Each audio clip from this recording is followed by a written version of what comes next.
Vous êtes prêts? Vous êtes bien installés? On commence. Oh là là, encore des bouchons! Ah, mais c'est pas vrai. Mais comment ça se fait qu'il y a autant de circulation ce matin? Parce qu'on est le 1er août et qu'on n'est pas les seuls à partir en vacances. Ben oui, mais on est mardi. Normalement, ça devrait bien rouler. C'est surtout le week-end qu'il y a des embouteillages. Eh bien non, tu vois, c'est ce que je t'avais dit. Au mois d'août, il y a toujours beaucoup de monde sur les routes. Tout le monde le sait. On aurait dû partir beaucoup plus tôt. Mais ne t'inquiète pas, chérie, on ne va pas le manquer, cet avion. Notre vol est à quelle heure déjà? À 11h45. 11h45. Mais tu vois, on a largement le temps. Il est à peine 9h. Oui, mais je te rappelle qu'il faut arriver à l'aéroport 2 heures avant le départ. Eh bien, c'est bon. Il nous reste une trentaine de kilomètres. Dans une demi-heure maximum, on est à l'aéroport. Tiens, regarde, ça repart. C'était rien. Un tout petit bouchon de rien du tout. Oui, mais quand même, avec toi, c'est toujours pareil. Tu fais toujours les choses à la dernière minute. Mais non, tu vas voir. Et puis, tu sais, ça ne sert à rien d'arriver trop tôt à l'aéroport. Le comptoir d'enregistrement va être fermé et on ne pourra même pas poser nos valises. On va devoir attendre debout avec nos 40 kilos de bagages. Non merci. Oui, mais je préfère attendre dans l'aéroport plutôt que sur l'autoroute. C'est moins stressant.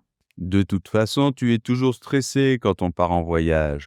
J'espère que tu seras plus détendu quand on sera arrivé au Maroc. Si on y arrive. Tiens, fais attention, ça ralentit encore. Oh, mais c'est pas possible. Qu'est-ce qu'il se passe encore? Ça, c'est parce que les gens ne savent pas conduire. C'est pour ça qu'il y a des bouchons. Si les gens conduisaient comme il faut, à la bonne vitesse, le trafic serait fluide, je te le garantis. Oui, ben, je ne sais pas qui est le responsable, mais ce qui est sûr, c'est qu'on va rater notre avion. Mais arrête de paniquer. On a encore le temps, je te dis. Oui, ben, je te préviens, si ce soir on n'est pas à Marrakech, je demande le divorce. Oh là là, j'aurais dû écouter ma mère, elle m'avait prévenu. Jean-Claude, ce n'est pas un homme sérieux.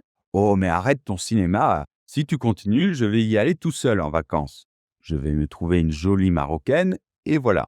Oui, c'est ça me fera de bonnes vacances à moi aussi. Bon, allez, chérie, on va quand même pas se disputer. On va l'avoir, cet avion. Ne t'inquiète pas. Tu es sûr que le départ est à 11h45? Il me semblait que c'était un peu plus tard, non? Non, non, j'en suis sûre. Si tu veux, je peux vérifier, j'ai les billets dans mon sac. Eh oui, ben vérifie quand même. Oh là là! Ben, ils sont où ces billets? Je les avais mis avec les passeports. Et les passeports, ils sont où? Oh, Jean-Claude, Jean-Claude, c'est une catastrophe! Quoi? Qu'est-ce qui se passe? Les passeports, j'ai oublié les passeports! Quoi? Tu es sûr? Tu as bien regardé? Oui, sûre et certaine, regarde! J'ai changé de sac à main ce matin et j'ai oublié de mettre les passeports dans le nouveau sac. Oh là là! Eh bien, bravo. On n'a plus qu'à rentrer à la maison. On va passer de bonnes vacances, hein? Bonjour, madame. Bonjour, monsieur. Je peux vous aider? Oui, j'ai acheté cette robe la semaine dernière dans votre magasin et en fait, elle ne me plaît plus. Ah oui? Quel est le problème? Je ne sais pas, elle est un peu trop courte, je crois. Et puis la couleur me dérange un peu. Le bleu est trop clair. Ok. Et vous voulez les changer? Je ne sais pas, peut-être, oui, si vous avez d'autres modèles. Bien sûr, nous avons justement reçu de nouvelles robes ce matin. Je viens juste de les mettre en rayon. Regardez. Ah oui, elles ont l'air jolies. Par contre, elles coûtent plus cher que la robe que vous voulez rapporter. Donc, il faudra rajouter un peu d'argent. Ah non, désolé, je ne veux pas mettre un centime de plus. Cette robe m'a coûté 50 euros, c'est déjà assez cher. Très bien. Alors, on va plutôt aller voir les modèles là-bas. Suivez-moi. Voilà. Vous avez celle-ci, par exemple, à 49 euros. Ah non, elle est moche. Et puis je n'aime pas le rouge. Vous avez d'autres couleurs, si vous voulez, et je vous laisse regarder. Ok, merci. Non, attendez, J'ai changé d'avis. Est-ce que je peux échanger ma robe contre un pantalon? Oui, bien sûr, si le prix n'est pas supérieur. Voilà, regardez, nos pantalons sont là. Ah, mais vous n'avez pas quelque chose de plus joyeux, de plus fantaisiste? Ah non, désolé madame, ce n'est pas vraiment le style de la maison. Ben, je crois que je vais plutôt demander un remboursement. Un remboursement? Oui, en remboursement. Ce n'est pas possible, madame. Ah bon? Pourtant, sur votre affiche là, à l'entrée du magasin, il y a écrit satisfait ou remboursé. Ah oui, mais ce n'est pas valable pour tous les vêtements. C'est seulement valable pour la nouvelle collection. Ah bon? Mais c'est écrit nulle part. Si, en bas de l'affiche. Ah bon? Mais c'est écrit en tout petit. Même avec mes lunettes, je n'arrive pas à lire. Oui, mais c'est écrit quand même. Bon, écoutez, monsieur, ne m'obligez pas à être désagréable. Je vous rends votre robe, vous me rendez mon argent. Et on n'en parle plus, d'accord? Désolé, mais ce n'est pas possible. Après, c'est moi qui vais me faire disputer par mon chef. Et votre chef, où est-il? Expliquez-lui la situation et dites-lui que je suis prête à faire un scandale. Ok, bon, je vais aller voir. Vous avez de la chance, il est de bonne humeur aujourd'hui. Il a accepté qu'on vous rembourse. Ah, parfait, merci. Je savais qu'on allait s'entendre. Alors donnez-moi la robe et le ticket de caisse, s'il vous plaît. Le ticket de caisse? Quel ticket de caisse? Eh bien, le ticket que vous avez reçu quand vous avez acheté la robe. Oh, mais je ne sais pas où il est. Je l'ai peut-être mis à la poubelle. Je ne sais pas. Alors là, sans ticket de caisse, c'est absolument impossible que nous vous remboursions. Ah bon? Demandez à votre chef. Ah non, il est de bonne humeur, mais il ne faut pas exagérer. C'est impossible. Bon, je peux peut-être échanger la robe alors. Impossible aussi. Sans le ticket de caisse, vous ne pouvez rien faire. Bon, je vais aller voir chez moi si je le retrouve alors. Oui, c'est ça. Au revoir, madame. Au revoir. Quelle folle. Ça va? Pourquoi tu rigoles comme ça? Ah, c'est rien, je regarde une vidéo sur TikTok. Regarde, c'est trop drôle. Non, mais regarde la tête qu'il fait. Ouais, je trouve pas ça très intelligent. Oh là là, c'est toi qui n'es pas drôle. Non, mais désolé, je ne trouve pas ça marrant. C'est de l'humour très facile. Oui, ben, c'est peut-être facile, mais cet homme a presque 150 millions d'abonnés. C'est le numéro un sur TikTok. Et il a obtenu ce succès sans jamais prononcer une seule parole. Oui, c'est bien ce que je dis. Il n'y a pas de quoi être fier. D'ailleurs, en règle générale, je crois que TikTok est vraiment le pire des réseaux sociaux. Je ne comprends pas l'intérêt de perdre son temps à regarder de mauvaises blagues ou des vidéos de danse de 10 secondes. C'est toi qui dis ça? Toi qui passes tes journées sur Instagram? Alors, premièrement, je ne passe pas mes journées sur Instagram. Et deuxièmement, je pense qu'Instagram est beaucoup plus intéressant que TikTok. Ah oui, tu trouves que c'est intéressant de regarder des photos de pieds sur la plage. Moi, personnellement, je vais de moins en moins sur Instagram. Ça m'énerve, toutes ces photos de vacances parfaites, ces selfies devant chaque monument, chaque paysage. Et je ne te parle pas de tous ces gens qui veulent devenir de grands influenceurs et qui sont juste ridicules. Au moins, avec TikTok, je ris beaucoup. Les TikTokers ne se prennent pas au sérieux. Oui, mais ils sont ridicules eux aussi. Et puis sur Instagram, il n'y a pas que des photos de vacances ou d'influenceurs. On peut aussi y apprendre beaucoup de choses intéressantes, tu sais. Par exemple, moi, ça me permet de progresser en espagnol. Sur la page d'Espagnol con Pedro, par exemple, il y a chaque jour des fiches de vocabulaire ou de grammaire, des blagues en espagnol, etc. Espagnol con Pedro, tu dis? Mais il est aussi sur TikTok, tu sais? C'est pas vrai? Mais si, regarde, et il publie des vidéos marrantes avec des expressions typiques et tout. Oh, mais c'est génial! Comment on s'inscrit sur TikTok? Compagnie de l'Orange Bleu, bonjour. Bonjour madame, j'aimerais avoir des renseignements par rapport au cours de théâtre. Oui, monsieur. Qu'est-ce que vous aimeriez savoir? Alors, ce qui m'intéresse d'abord, ce sont les horaires.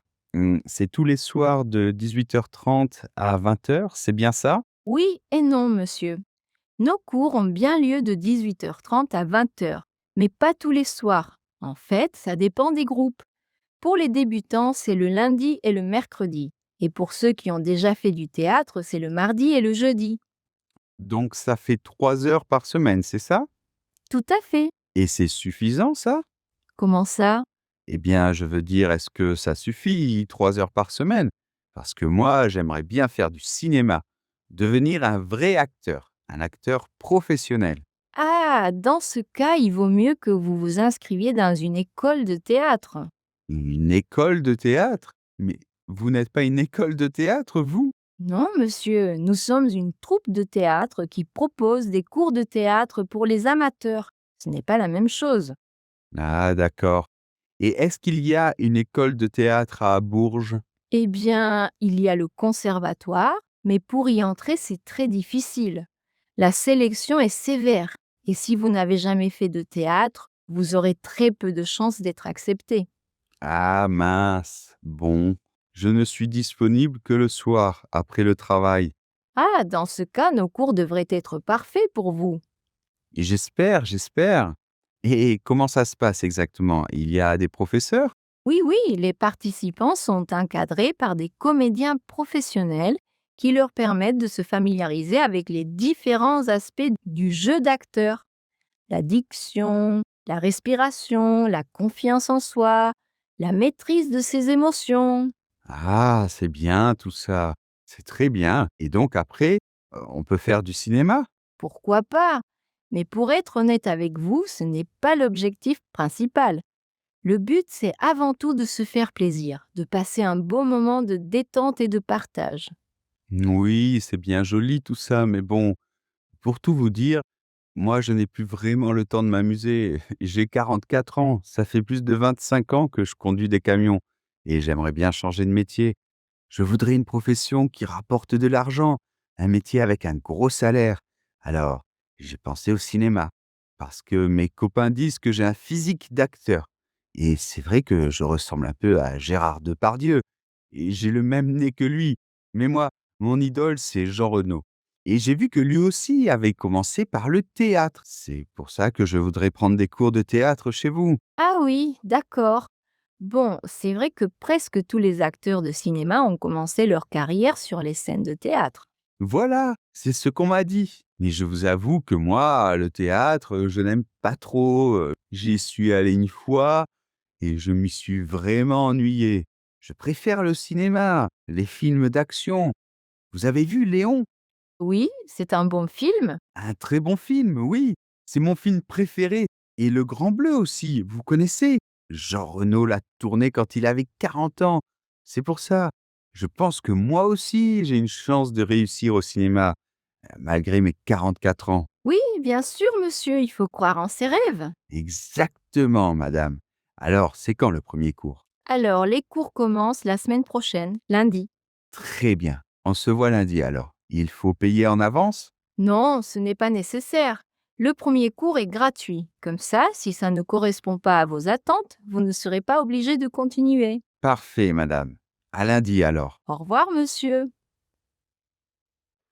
Coucou, Arthur, ça va? Salut Zoé, ça va et toi? Pas trop bien, en fait. Je viens d'apprendre que je n'aurai pas de bourse cette année. Je ne sais pas si je vais pouvoir continuer mes études.